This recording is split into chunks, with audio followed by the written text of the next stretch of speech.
নমস্কাৰ, মই মালবিকাই মোৰ চেনেলটিলৈ আপোনালোকক পুনৰবাৰ স্বাগতম জনাইছোঁ। আজি মই এটা মাছৰ ৰেচিপি লৈ আহিছোঁ। আহক আমি এই ৰেচিপিটো মই কেনেধৰণে বনালোঁ তাকেই চাওঁ। প্ৰথমে মই গেছত কেৰাহী এখন পাতি লৈছোঁ।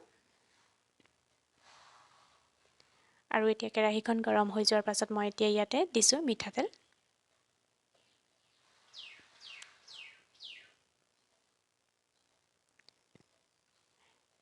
মিঠাতেলখিনি গৰম হোৱাৰ পাছত মই ইয়াত ব্যৱহাৰ কৰিছোঁ জিৰা কেইটামান।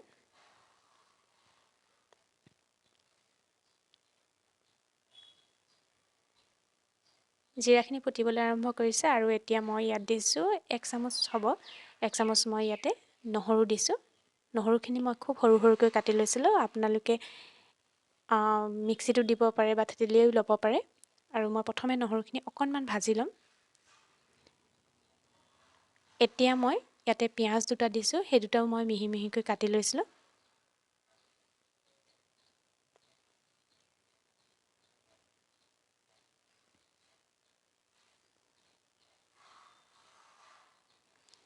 ইয়াত মই হালধি দিলোঁ, কিন্তু মাজতে মোৰ ভিডিঅ'টো বন্ধ হৈ গৈছিলে।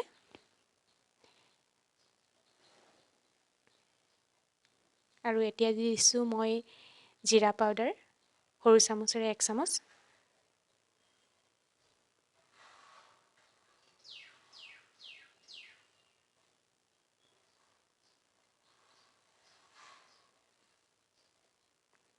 ইয়াত ধনিয়া পাউডাৰো দিছোঁ মই আধা চামুচ।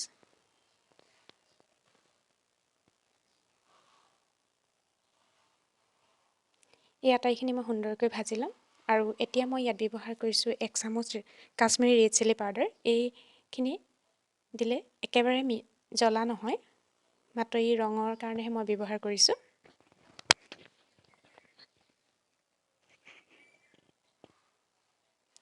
এতিয়া এইখিনি মই ভাল ধৰণে ভাজি ল'ম। আৰু কিছু সময় ভজাৰ পাছত মই সৰু সৰুকৈ কাটি লোৱা এটা বিলাহী মই ইয়াত দি দিছোঁ। এই আটাইখিনিও ভাল ধৰণে মিহলাই অলপ সময় ভাজিম।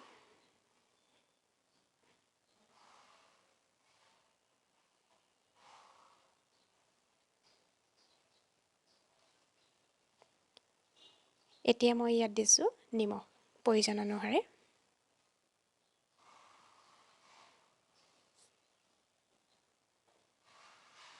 এই আটাইখিনি ভালকৈ সিজিবলৈ দিম। আৰু মছলাখিনি যেতিয়া ভাল ধৰণে সিজে তেতিয়াহে আচলতে এই মাছৰ তৰকাৰীখন খাবলৈ ভাল হয়। সেইবাবে মছলাখিনি খুব সুন্দৰকৈ ভাজিব লাগে।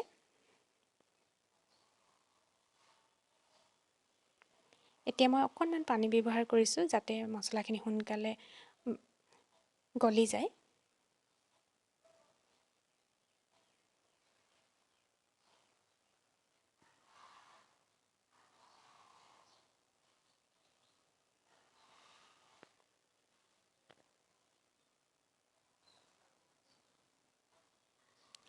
আজি মই মাছৰ ৰেচিপিটি অলপ অন্য ধৰণে বনাবলৈ চেষ্টা কৰিছোঁ। সেইকাৰণে ভিডিঅ'টো আপোনালোকে শেষলৈকে চাব। আৰু এনেধৰণে যদিহে মাছৰ ৰেচিপি আজিলৈকে কৰা নাই আপোনালোকে, তেনেহ'লে এবাৰ ঘৰত বনাই খাই চাব।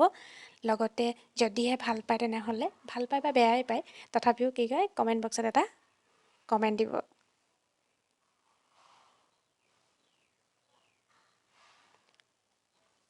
আৰু মই জানো যে এই মাছবিধ লাগিলে যিসকলে বনাবও নাজানে তেওঁলোকে যদি মোৰ নিয়মত তেনেধৰণে বনায়, তেতিয়াহ'লে মোৰ পূৰা সম্পূৰ্ণৰূপে বিশ্বাস আছে যে খুব সুন্দৰ হ'ব খাবলৈ।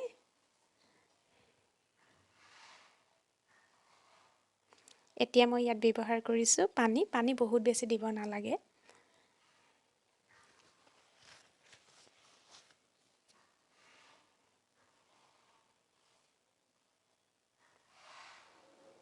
এইখিনি মই খুব ভাল ধৰণে এতিয়া উতলিবলৈ দিম, এটা উতল আহিব দিম।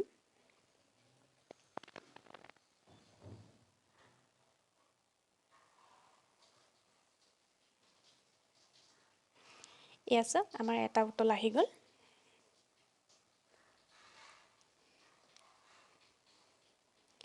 এতিয়া আপোনালোকে দেখিছে মই ইয়াতে মাছ দিছোঁ। মাছ কিন্তু ফ্ৰাই কৰা নহয়, কেঁচাকৈ দিছোঁ। আৰু এয়া কুঁহি মাছ দিছোঁ। আপোনালোকে ভাবিব পাৰে যে কেঁচাকৈ দিলে কিজানি মাছটো খাবলৈ বেয়া হ'ব বা গোন্ধাব, কিন্তু বিশ্বাস কৰক খুব ভাল হয় এনেধৰণে খাবলৈ। কুঁহি মাছ আপোনালোকে এনেধৰণে খাব পাৰে। আটাইতকৈ বেছি ভাল খাবলৈ পাভ মাছ। পাভ মাছ যিহেতু ফ্ৰাই কৰিলে একো নাথাকে, সেইকাৰণে ফ্ৰাই নকৰাকৈ এনেধৰণে বনাই খাই চাব। লগতে নেৰিয়া মাছ আপোনালোকে খাব পাৰে।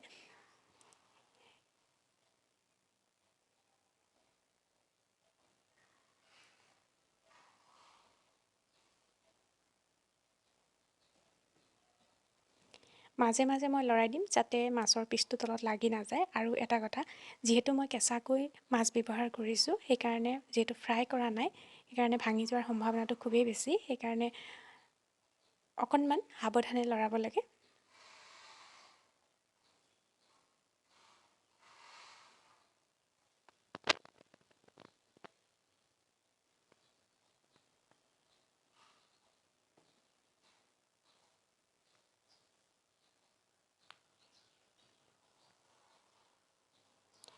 এয়া আমাৰ মাছৰ পৰা প্ৰায় পানী শুকাই গৈছে।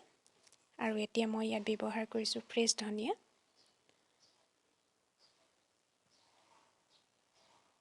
আপোনালোকে এইটো ধনিয়াও ব্যৱহাৰ কৰিব পাৰে, মান ধনিয়াও ব্যৱহাৰ কৰিব পাৰে।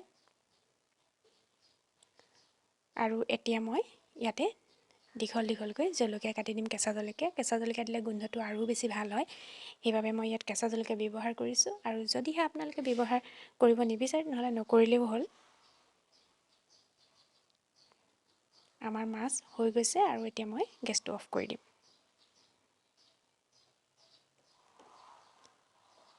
এয়া চাওক, আমাৰ মাছ হৈ গৈছে। আশা কৰিছোঁ আপোনালোকে ভিডিঅ'টো ভাল পালে। ধন্যবাদ।